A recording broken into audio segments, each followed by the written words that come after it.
My name is Dr. Jody Kull. I own and operate Valley Mobile Veterinary Service, which is based out of Montour County, Pennsylvania. I am the veterinarian on record here for the Whitenight Family Dairy Farm, as well as the farm you toured earlier today. As my job, my role is actually as a food animal veterinarian, and there's lots of different veterinarians that are out there in the world. You might think of your small animal veterinarian that you take your dog and your cat to. You might think of an equine veterinarian that takes care of horses. Well, I would classify myself as a food animal veterinarian. And so while I do take care of dairy cows, I take care of all of the animals we would consider as food species. So that would be dairy and beef cows, sheep and goats, llamas, alpacas, deer, elk, buffalo, and I've even worked on a camel before. So I get around to a lot of the species. I do also work on pigs. So when you think of those animals, we tend to think of animals that have two toes. That would exclude our horses, so exclude our farm animals, as well as our small animals, our companion animals. It takes a lot of work, and I know that you said that we have a lot of people with us today that are interested in animal science and veterinary medicine. It takes a lot of work to become a veterinarian. I grew up on a dairy farm in Chester County, so the southeastern part of the state, and I knew I always wanted to be a veterinarian growing up. I liked being around the cows, and I liked my farmers that I would get to interact with when I was in 4-H. But you don't need to do that to be a veterinarian. What you really need to do to be a veterinarian is to study hard in school. And I know I might sound like your mom when you're saying that, but that's really true. It takes a lot of studying and a lot of coursework focused heavily on science, math, biology, chemistry, and even some physics and some calculus in order to get into veterinary school. So when you graduate from high school, you're going to go to your undergraduate school. You're going to spend your 4 years to get your undergraduate degree. It doesn't need to be in pre-veterinary science. Any type of major, as long as you meet the prerequisites, whether it's biology, chemistry, or even English, as long as you meet that prerequisite to then apply for veterinary school. Once you apply to veterinary school and get in, veterinary school is another 4 years of schooling after your undergraduate school. At that point, you are a veterinarian. You did it. And honestly, you are the same as your medical doctor, your human doctor that you go to see when you're healthy and when you're sick. Sometimes as a veterinarian, you could do a little bit extra schooling on top of that in order to specialize. And then you would be somebody like a cardiologist or a surgeon. But I stayed as a general practitioner. As a food animal veterinarian, I get to travel around the area. I cover 6 counties. I do drive a lot. I drive about 30,000 miles a year, visiting all kinds of different farms. Every day is different in my schedule. I do tend to start my day pretty early in the morning. So you got to be a morning person and get up before the sun rises. I tend to hit the road sometimes as early as 4:30 in the morning. Oh my That's gosh. pretty early. I know, you got to set your alarm clock for that one. But if you think about it, my farmers are in the barn taking care of their animals, and they're going to be interacting with them, and I'm going to be there at the same time. Wonderful. Oh my goodness. It does sound like a lot of schooling, but I'm sure you would say it's very rewarding, and you've already seemed very enthusiastic about your job, and we cannot wait to see and learn about what you've got on this table. So go ahead, Dr. Kull, and let us know what's going on here. Yeah, so a lot of my job, I brought a few goodies here. So a lot of my job is actually routine herd preventative work. You know, you think of that you go to the doctor when you're sick, and I take care of the animals when they're sick, but we don't want to be sick, right? We want to be healthy. And so that involves routine visits from the veterinarian or visiting your doctor as well. Part of that routine visit with my farms is knowing whether or not the cow is pregnant. She has to have a baby and have a calf in order to make milk. And that's what we want these girls to be able to do for us. So I use an ultrasound to determine whether or not they're pregnant. It's just like the ultrasound you might have had, or somebody else in our audience might have had if they've gone to the hospital, except it's a little more compact and a little portable. So I have it sitting out here today, and it kind of looks like an alien when I put it on. And I won't put it completely on because I'm already wearing a headset, but I wear this on my head. And then I've got 2 little TV screens in here. And so I can see through these goggles the image that I'm ultrasounding with the cow. I do have my ultrasound here. And this is my computer and my rechargeable battery pack. I wear that in a small fanny pack around my waist. It only weighs about 2 pounds, so I don't even know I'm wearing it when I'm walking around the farm. And then I can keep my equipment safe from getting injured or damaged around the cows. I use the ultrasound probe to see the image that's going to come up on those goggles I was showing you. And then I can see whether or not that cow is pregnant or not, and what we might need to do to keep her healthy through that pregnancy. You might be saying, well, hey, Dr. Kull, I got ultrasounded on my belly. Is that what you do to the cows? And that's not exactly what I do. A lot of people may have seen this if you watch any of the online TV veterinary shows, but what I use is actually a long shoulder sleeve here, and I hold my probe like this. And like I told my students earlier today, this is a rectal exam. So I am going to go up the rectum of the cow. And you might be saying, oh, that's gross. You're going to get poopy. And I do. I get pretty poopy in my job, but I wear a plastic sleeve. I wear plastic gloves. I wear plastic boots so we can wash and disinfect after animals. And when I go to leave the farm, we can estimate, I've been a veterinarian now for 17 years, and we can estimate that I've done over 1.5 million rectal exams. Oh my which gosh. is, I know it is a lot, and you see no poop on me, so it's okay. Oh, that's incredible. And I guess you have to do it that way because they're a big animal, and I'm sure if you put it just on the outside of their hide, you probably wouldn't see anything, would you? Like, I mean, they're a thick coat and thick hide, right? They are a thick coat and a thick hide. You've got to remember that these cows are actually, their skin is leather. And so we can't really penetrate that deep and get that high into their abdomen in order to see that uterus to determine whether or not that cow is pregnant. So Right. the easiest, and it's not painful for the cow. It causes no harm to them. And they don't even notice, honestly. Most of them stand still for it. It's a real quick, I can scan a cow in less than 2 minutes most of the time, as long as there's nothing abnormal for me to find. If there's an abnormality, if she may not be quite as healthy, I'm going to take a little bit longer to be more thorough and to find out what the cause might be going on with her. Right. No, and that's really important. Just like when humans go to the doctor and they get their ultrasound if they're pregnant and expecting, it's how you take care of them. So absolutely, it makes sense. Absolutely. And we want to monitor that calf throughout her pregnancy. I did bring a few other goodies to share with you today. I have an odd habit of collecting some bone specimens. I really enjoy anatomy and physiology. I actually worked in the anatomy lab while I was in veterinary school as a part-time job. And so I've collected a few bones over the years, and I brought a few to share with our listeners today because I think it's really interesting to see.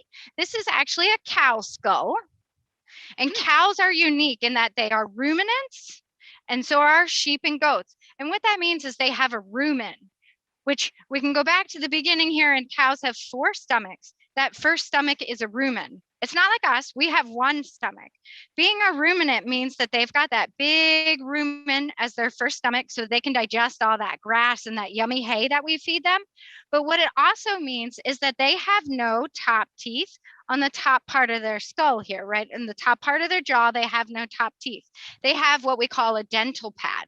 And that allows them to actually mush and grind up that hay and that silage and that yummy feeds that we're going to feed them. We can compare that to a horse. So I don't know if any, although I don't work on horses, I do have a horse skull.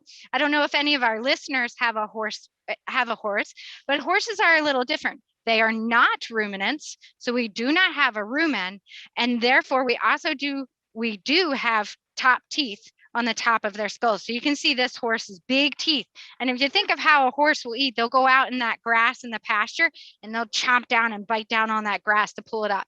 Versus a cow, when you guys were scanning the cows earlier, you'll see that the cows take their tongue and they go and soak up that and just take a whole big mouthful of that food and chew it and smush it around in their dental pad.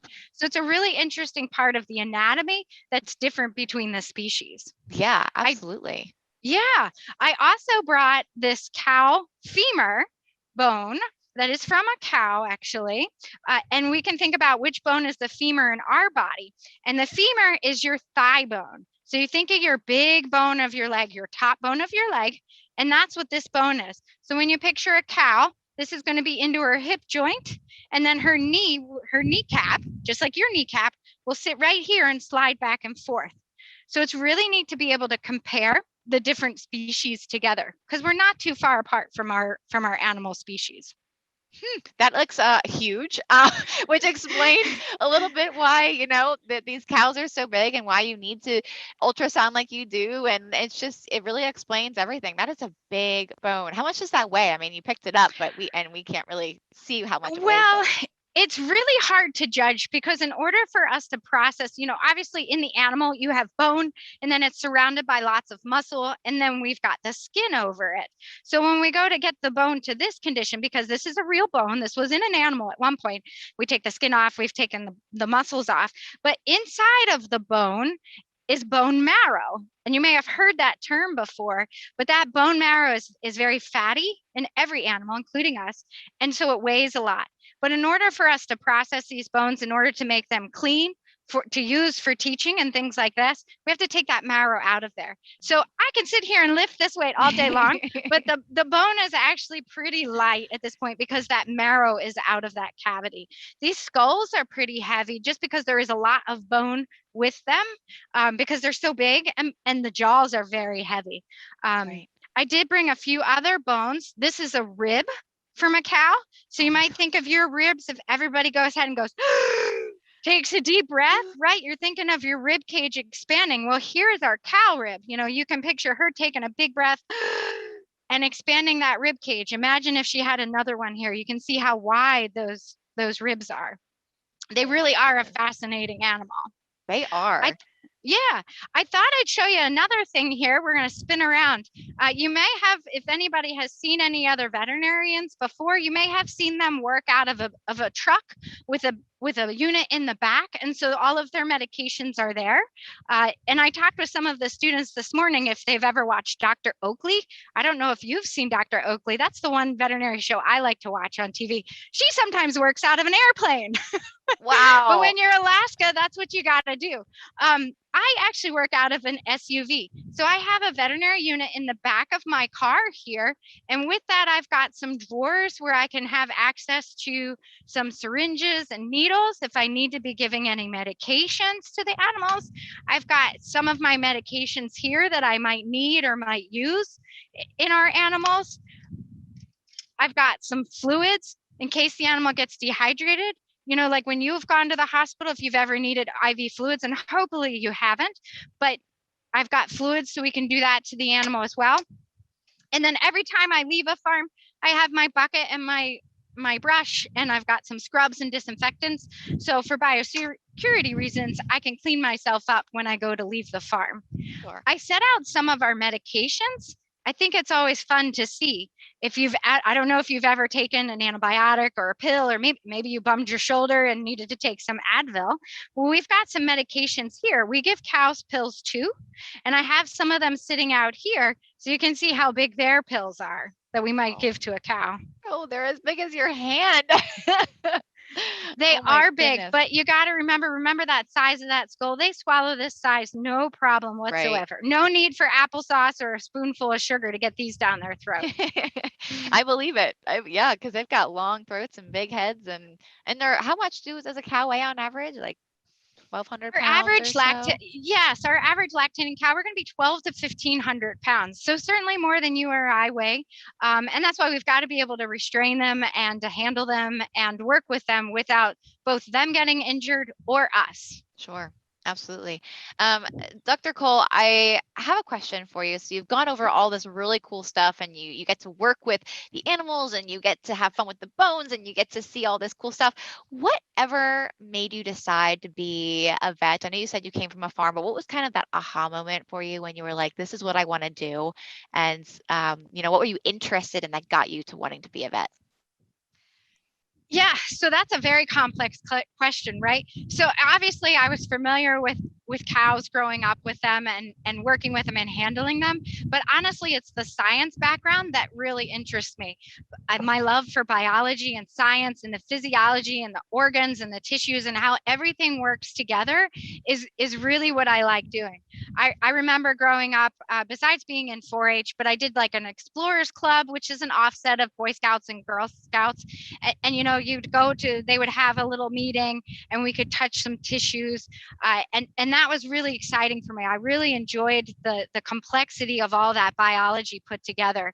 It's interesting because as you go through your undergraduate career and whatever pathway you end up taking, you get to see all the different types of things you can do in animal science, in biology, and in agriculture as well.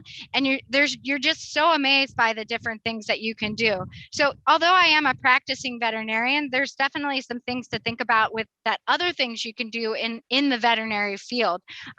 Being in the military, working for a pharmaceutical company, even teaching in academia. And I'll touch on this briefly, but totally different than being a farm veterinarian. I on the side this fall am teaching an human anatomy and physiology class at our local university, at Bloomsburg University. So even with my veterinary degree, you can go out and do something like that. The one thing I really emphasize is that a lot of people want to say, I love animals and that's why I want to be a veterinarian. And that is a great thing. Obviously, we've got to love the animals and want to take care of them and keep them healthy. And in the best condition for whatever purpose they're going to be. But the one thing we really have to do is veterinary medicine is also about the people and working with a great group of producers and farmers. And you can't see it, but I actually just got goosebumps because that's what really drives me every day, is making my producers happy, healthy, profitable, their animals along the same line. And so we really have to think about that. What you really like about veterinary medicine is the fact that we tie both science and animals and people all together. See your passion for veterinary medicine and taking care of these animals and talking with the people. We did have another question come in. They asked, how many cows do you end up working with in one day? What's your kind of like, I know you said earlier your day is never the same, but what's on average the number of cows you get to work with in a day? Well, it sort of depends how far I need to travel. So most of my days, I do head out pretty early, and I could be driving as close as 10 minutes away or as far as like an hour and 15 minutes away from my home office at that point. And I start off with routine preventative medicine that we've been talking about at some of my dairies. And I might go anywhere to 1 to 5 dairies in a morning, depending on how much work we have to do and the size of the farm. From there, then I'll fill in the rest of my day with any sick calls. So someone calls and say, hey, this animal has a bellyache, or we don't know what's wrong with this calf. Or even that type of emergency where maybe an animal broke its leg or decided to cut itself, or is in labor and needs help. Those are the true emergencies that I'm like, okay, we need to go ahead and reschedule to go do that. And so I'll fill in the rest of my day with that. I'll be honest, some days I finish my work at noon, and some days I finish my work at 7 o'clock at night. There's a lot of variation in my daily schedule because I'm not driving to the same farms every day. And so I like to say, that my schedule is actually consistently inconsistent because I never quite know where I'm going to end up as far as what county, what farm, what species I might be working on, because it could be any of our farm animals, or even what I might be doing for any one of those stops. So I do need to be prepared for all of those. My family needs to, it takes a certain commitment from my family to be able to handle that type of schedule as well. And that's something we all work on together in trying to make our life a little more stable. Right. No, absolutely. That makes sense. And I love your why. And I love hearing about that. Dr. Kull, we have one last thing for you. If you just want to go ahead and give any last remarks or, best wishes or things to keep in mind, or anything to anyone that's listening about, what it's like to be a vet before we head on over to our next professional. Sure. I just want to say, I don't know if it's our connection is a little patchy. Hopefully you guys can hear me okay, but you're a little cloudy or fuzzy. Maybe you took a dive in a pool because you sound a little bit underwater at this point. I can't hear you. I was told that, for some reason I'm gurgly. I'm not sure, but we can hear you just fine. Okay, that's fine. I think I understood your question. You just would like a little bit of an overview on one last final comment about some things about what I enjoy about veterinary medicine. And I don't know if we can pan out and see our backdrop here, but I just want to point out, like, this is where I get to work every day, right? I get to drive around the countryside. I get to see beautiful scenery. I get to act and interact with wonderful farmers and clients. And I get to handle these beautiful, majestic animals. And I think that's one of the most amazing things about what I do. And what I really love about it is the variety every day, the kind of the spice of it, and just the interactions with my clients are really what makes my day fun and make me enjoy what I do every day. Wonderful. Thank you so much, Dr. Kull. Am I better at all? You're Do I sound you're any better? great now. You Awesome. sound Okay. perfect. Technology is just wonderful sometimes. It works great when it does, and unfortunately, we can't live without it. Right, exactly. Well, thank you so much. This was really a lot of fun getting to talk with you. We're getting lots of hearts and people saying I love cows and thank you so Me much. too. So thank you so much for just a wonderful presentation.